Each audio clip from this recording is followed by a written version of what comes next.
Olá, pessoal. Hoje nós vamos falar sobre esse artigo que é sobre a valvuloplastia percutânea, que foi escrito pelo nosso amigo Chris Haag, da Alemanha, que ele vai falar sobre a valvuloplastia não feita com PET, mas sim a valvuloplastia feita com ácido hialurônico, que ainda é uma novidade. Aqui no Brasil a gente não tem essa técnica ainda aprovada, mas a gente vai ver que é bem interessante. Então, na introdução, ele lembra, né, que a insuficiência venosa, que o refluxo, né, ou insuficiência venosa pode acontecer tanto pelo fechamento de pelo fechamento incorreto de algumas válvulas, quanto pelo funcionamento inadequado durante os movimentos musculares, né? E em estados mais avançados, devido à inflamação crônica, as cúspides já vão ter sido totalmente danificadas e não vai e vai causar já um refluxo em segmentos maiores, né? Entretanto, nos estágios iniciais pode acontecer um vazamento na válvula com as cúspides ainda tendo um bom funcionamento e ainda tendo sua mobilidade preservada. E nesse caso, então, a redução do diâmetro da veia pode resultar numa restauração da função.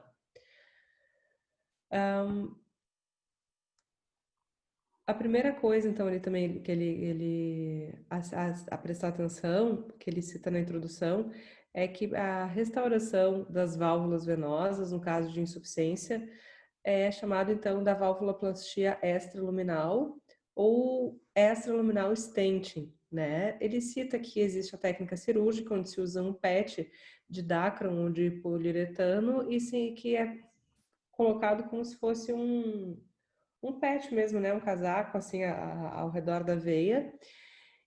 E como pontos negativos, né? Ele cita que essa técnica geralmente precisa de anestesia, uma técnica mais invasiva. O resultado não pode ser ajustado no final da técnica, né? O paciente vai manter um corpo estranho por longos períodos. Complicações como infecção de feridas são raras, mas também pode acontecer. E isso fez com que essa técnica não teve um grande uso. Depois surgiu a possibilidade de procedimentos endoscópicos para valvuloplastia, que seriam menos agressivos, mas pela dificuldade da técnica também acabaram não virando rotina. Então, quando ele começa a descrever a valvuloplastia percutânea, né, é que injetar fluidos ao redor da veia para melhorar o formato é uma técnica que já vem sendo usada há bastante tempo por muitos cirurgiões, em função da tumescência venosa, né? Se injeta uma solução salina ao redor da veia, guiada por ultrassom, e essa técnica já de tumescência, ou seja, de injetar um fluido ao redor da veia, já é dominada por muitos cirurgiões vasculares, flebologistas e quem trabalha com essas técnicas de termoablação. A cânula que ele vai citar aqui, vamos colocar aqui na imagem, é uma cânula especial que para punção é uma agulha que tem uma agulha que tem ponta e em seguida essa ponta é retraída para que quando for fazer a injeção ao redor da veia não tenha perigo de danificar a parede e injetar o ácido hialurônico, no caso, dentro da veia. Fica uma ponta romba. Como boca? Exatamente. Vamos ver aqui, onde a gente voltou aqui. Então, a cânula avança no espaço perivenoso, onde se faz anestesia, né, com fluido, anestesia tumescente ou só tumescência venosa, e o fluido é injetado ao redor da veia para uma quantidade suficiente até que se adquira todo o fluido ao redor de todo o diâmetro da veia. A experiência com o uso do ultrassom para fazer isso ao redor da veia dos fluidos é essencial, né? E isso levou com que o grupo de estudos dele começasse a inventar essa técnica de uma valvuloplastia percutânea em 2012. Primeiro, eles usaram um ácido hialurônico, né, de baixa viscosidade para testar o princípio, e depois fizeram algumas mudanças para um ácido hialurônico mais sólido. E aqui até esse é o objetivo, né, desse artigo, quando eles comparam dois tipos de ácidos hialurônicos diferentes. A primeira pergunta foi, então, quando eles começaram a utilizar, o tamanho das partículas faria ou não diferença, né? Então, eles vão fazer a comparação num segmento no follow-up de 2 anos. Então, pacientes que tinham refluxo da veia safena proximal, com incompetência da válvula proximal, mas tinham preservação da mobilidade e estrutura da válvula, né, de acordo com os parâmetros ecográficos que foram analisados. Então, eles dividiram em dois grupos, grupo A e grupo B. O grupo A tinha 23 pacientes, o grupo B 18 pacientes. O grupo A foi usado o macrolane, que é um ácido hialurônico gel com partículas grandes, maiores de um milímetro. Enquanto no grupo B foi usado um ácido hialurônico de partículas menores, né? Que é o Princess Volume. Que com partículas menores de 0,2 milímetros. Não, a primeira a maior de 1 milímetro. Aqui. É o que ele cita ali, né? A injeção do ácido hialurônico foi feita de acordo com as condições estéreis, né? Com anestesia local, um único acesso. Aqui ele cita de novo que foi então uma agulha com ponta para penetrar a pele, e depois essa ponta era retraída para que não houvesse risco de perfurar a veia, né? Injetar ácido hialurônico dentro da veia. Todo o procedimento foi feito sob monitorização ultrassonográfica. E o tratamento terminou quando o diâmetro da veia foi reduzido ao que eles estimavam normal, ou no caso de que o refluxo desaparecesse. O follow-up desses pacientes foram feitos com 3, 6, 12, 18 e 24 meses. E nesse período, se alguma injeção suplementar de ácido hialurônico fosse necessária, ela era permitida. Nos resultados, então, foi identificado o fluxo anterógrado em ambas as séries, na grande maioria dos casos, nos pacientes do grupo A, em 22 dos 23 pacientes, e dos pacientes do grupo B, em 100% dos pacientes, na primeira injeção já. Lembrando que o grupo A foi o ácido hialurônico de partículas maiores, enquanto que o grupo B foi um ácido hialurônico, também ambos em gel, mas de partículas menores, com uma sessão ou com 2 sessões, né? O volume de gel usado nos grupos também teve uma diferença bastante grande. O grupo A, que foi o ácido hialurônico de partículas maiores, foi utilizado de 12 a 35 ml de ácido hialurônico, enquanto que no grupo B, com ácido hialurônico de partículas menores, foi utilizado de 4 a 9 ml. Após a curva de aprendizado inicial, as injeções acabaram se tornando mais precisas e mais efetivas. Em 2 casos, onde houve um volume exagerado de hialurônico injetado, ele foi drenado, foi aspirado com sucesso. Não houve reações adversas, nenhuma sensação de edema ou pressão no local. Aqui a gente tem um esquema gráfico, né, onde representa a dilatação com a incompetência valvular, a injeção do ácido hialurônico do gel, ocasionando estreitamento, né, a diminuição do calibre da veia, com a posterior competência da veia. Aqui, mais uma vez, um esquema gráfico da agulha com ponta, que se torna romba para que não haja lesão inadvertida e injeção inadvertida do ácido hialurônico. O esquema gráfico aqui num corte transversal, onde a gente tem a veia, que seria um espaço onde tem os ligamentos safênicos da veia, e os 3 pontos onde acontece a injeção do gel. No follow-up de 1 ano, o fluxo anterógrado estava presente em 15 dos 22 casos da série A, considerando os 22 com sucesso lá na primeira fase, né? E 14 dos 18. Isso seria 68%, então, de competência ainda nos casos do grupo A e 78% dos casos B. Os casos com refluxo recorrente foram sucessivamente revertidos com uma injeção suplementar de ácido hialurônico com a mesma substância utilizada na primeira aplicação, e nesse caso foram volumes de 2 a 6 ml. Após 2 anos, o fluxo anterógrado foi encontrado em 14 dos 22, 63%, então semelhante, né, ao grupo A, contra 11 de 18, ou seja, 61% dos pacientes do grupo B. De novo, injeções suplementares foram realizadas com sucesso. Todos os casos, exceto um, tiveram um que teve uma suspeita de lesão de válvula que foi convertido para o tratamento com ablação daí. Ambas as substâncias tiveram de uma diminuição do volume com o tempo, mas essa curva de tempo não foi clara. Apesar do ácido hialurônico, ele diminuiu, principalmente ali entre os meses 8 e 18, eles não foi muito clara essa curva de diminuição do volume e do efeito, né, do volume nesse período ali.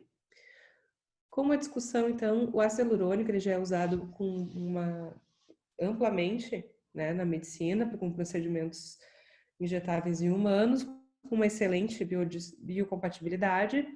A taxa de efeitos adversos é muito pequena. Existem alguns erros por lesão intravascular, mas isso pode ser evitado com a técnica correta e com a agulha correta. O macrolane, então, que foi o ácido hialurônico de partículas maiores, ele é utilizado esteticamente quando se precisa, geralmente, grandes volumes para correções de áreas maiores. E ele pode causar uma interferência, né, em exames de mama em estágios iniciais de câncer de mama, quando utilizado para mamas. O Princess, que é o ácido hialurônico de partículas menores, ele é utilizado para detalhes mais delicados na estética, como correção de algumas rugas ou de expressão facial. Ficou óbvio para eles que o ácido hialurônico de partículas menores permite menores ferramentas, uma entrega mais precisa, e nesse estudo ele teve um menor volume de gel injetado. Entretanto, os tratamentos dos pacientes do grupo B foram mais caros, o custo por ml de ácido, então é o produto mais caro, isso considerando lá na Alemanha, que foi onde foi feito o estudo, né? A gente não tem os custos aqui no Brasil desses produtos. Os estudos de longo prazo não foram significativamente diferentes, e por enquanto ambos os tipos de ácido hialurônico são elegíveis para o uso da valvuloplastia percutânea, né? A não ser que as empresas elas consigam criar um ácido hialurônico de tamanho de partículas intermediários que pode ser aprovado para uso comercial. E aqui uma vez um esquema gráfico, aqui a ecografia antes e após o uso, e aqui um esquema, um desenho dos pontos onde foi injetado o ácido hialurônico, que a gente vê com uma imagem mais hipoecogênica, né, ao redor da veia. A qualidade da valvuloplastia, ela depende não apenas só da técnica, mas também dos critérios de inclusão. E isso eles consideram ter uma grande importância. Muitas válvulas que são consideradas preservadas imóveis vão mostrar agregados celulares. E a gente sabe que o Dr. Hagen é um grande estudioso da teoria dos microagregados valvulares, né? E do quanto eles causam a inflamação crônica e aumentam a espessura da válvula e acabam gerando uma inflamação crônica ali naquele local. Apesar da intenção de restauração funcional da valvuloplastia, também pode ser considerado esse procedimento para uma melhora hemodinâmica de áreas mais dilatadas das veias ou em pacientes com válvulas ausentes ou destruídas. Não só, então, apenas para restaurar e deixar de existir um refluxo, mas também pode-se considerar esse uso para uma melhora hemodinâmica. Os efeitos da valvuloplastia, eles podem durar por anos, ou até que a veia possa ganhar um estado saudável hemodinâmico, né? E o objetivo esse objetivo ele pode ser auxiliado também por outras medidas, né, que lutam contra a estase e congestão, como treinamento físico, uso de compressão, medicações, né? Isso sugerido por eles. Ou seja, né, esse procedimento ele pode ser relativamente uma forma relativamente simples de, de postergar o aparecimento e sintomas de varizes.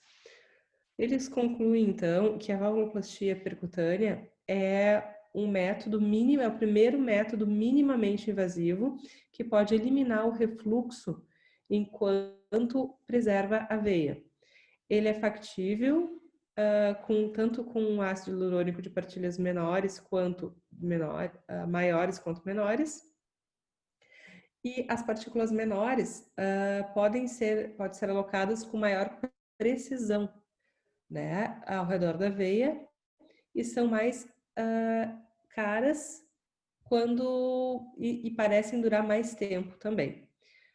Então, os esforços agora devem ser focados para encorajar a indústria a criar um novo gel, uma nova substância que seja aprovada para esse uso. Então, esse foi o artigo. Muito bom. Fernanda, o que tu acha dessa técnica? Será que tem futuro? Qual a tua impressão? Não, eu acho que tem futuro. Ela, se a gente for comparando, né, com o artigo anterior, é uma evolução, né, da valvuloplastia com PET, que tem que fazer uma cirurgia aberta, né? Então, a valvuloplastia percutânea é uma evolução. Pelo que eu entendi, esse trabalho, esse estudo foi feito em lesões de válvula ostial também, ali na junção safeno-femoral, né? Mas ele finaliza, né, ali no final do estudo, na discussão, eles colocam que essa técnica também pode ser utilizada em outros locais, né, no futuro que a gente já identifique algumas pequenas dilatações ou até insuficiência valvular. O que mais? Eu anotei mais algumas coisas aqui. Achei interessante a questão que em um ano, né, eles tiveram uma 68%, né, dos pacientes estavam bem, nos que usaram uma, como é que é o nome Macrolane. Isso, macrolane, e nas partículas menores, 78% dos pacientes, né? Mas, ao mesmo tempo, ela é uma técnica que ela pode ser feita novamente, né? A cada ano tu pode injetar novamente. Tem a questão do custo, né? Que eu acho que é uma questão que tem que ser avaliada, principalmente para nós aqui no Brasil, mas eu vejo como, eu acho que vai evoluir muito essa técnica, sim, eu acho que tem futuro, sem dúvida alguma. Também achei ela bem promissora, né? A ideia. Albernas, qual a tua opinião? Eu também acho que vai ter muito espaço, né? E não sei porque a gente não está fazendo ainda, né? Porque a Anvisa ainda não aprovou, né? Senão... Porque ela está pensando isso, né? Se a Anvisa, por exemplo, aprova para fazer uso de ácido hialurônico, você vai usar na face, vai usar nas veias das pernas, na pele venoso, né? No subcutâneo das pernas, Eu acho que, teoricamente, seria interessante até a gente dar uma olhada na legislação, se a gente tem algum empecilho de fazer isso. O segundo ponto é a formação, que a gente já esteve lá até para ver ele fazer e não conseguimos ver nenhum caso, mas já vimos em congresso e parece ser bem simples. Precisa de um ultrassom muito bom, porque ele precisa ter esse diagnóstico de que não há lesão valvular para não... Que não existe microagregado também, né? Não, a lesão Embaixo da valvular até válvula. nem tem problema, me parece, porque ele fala no próprio artigo que a correção hemodinâmica pode ser feita mesmo que tenha lesão valvular ali, pelo que eu entendi, nada. Pode, mas ele enfatiza, né? Ele é um defensor que não tão importante quanto a técnica é a escolha do paciente onde vai ser feito. Que a válvula, os melhores resultados acontecem quando o paciente é feito em um paciente que tem uma válvula incompetente, porém tem uma mobilidade e anatomia e estrutura preservada. Em casos de pacientes que têm já os microagregados, até poderia ser feito, mas não vai ser o paciente que vai ter maior benefício, não seria a primeira paciente de primeira opção. Isso vai ao encontro com o pensamento que a gente tem, que a gente trata a doença venosa de uma forma muito com promessas definitivas, e a gente tem que ter um posicionamento sobre essa doença como uma doença crônica de longo prazo. E isso ele conclui no trabalho. Ele diz, olha, é inevitável que a doença evolui com o tempo, né? E talvez isso é uma forma de negociar com a doença. Tu pegar um caso inicial, ganhar tempo, ganhar 1 ano, 2, 3, como ele tem follow-up de 3 anos, até mais, né? 2 anos. E outro fator que me chama atenção é essa agulha especial, que eu não sei como é que é, porque é uma injeção de 1 milímetro, precisa um gel com partículas de 1 milímetro, eu não sei qual teria que ser a espessura da agulha para poder injetar, né? Isso não tá descrito no trabalho. E um detalhe, Fernanda, a gente conversou com ele em São Paulo, e foi lá mesmo, né, quando a gente teve, perguntando sobre o uso em outros locais. Por exemplo, a gente estava estudando bastante varizes nos pés, pensando em tentar corrigir alguma coisa em pequenos refluxos, né? Por exemplo, no espaço interósseo, primeiro espaço interósseo do pé, na perfurante, para reduzir ela, e ele disse que não, que ele não recomenda porque ele tem medo que se desloque o ácido hialurônico. Então, por enquanto, ele está focando só na parte do ostial, para até eu acho que talvez tenha um pouquinho mais de resultado para depois começar em outros locais. Mas e é importante também que tenha... Isso eu acho que não está ali, mas eu lembro dele já ter comentado quando a gente estava visitando lá o centro de pesquisa dele, que é importante que seja uma veia intrafacial, que não é uma técnica que ele utiliza em segmentos extrafaciais. Precisa da contenção da fáscia para manter o ácido hialurônico bem alocado ao redor da veia. Legal, interessante, é um detalhe. Né? Muito bom. Então tá, pessoal. Espero que vocês tenham gostado. Se tiverem alguma dúvida, só deixar um comentário aí para nós, tá certo? Até mais!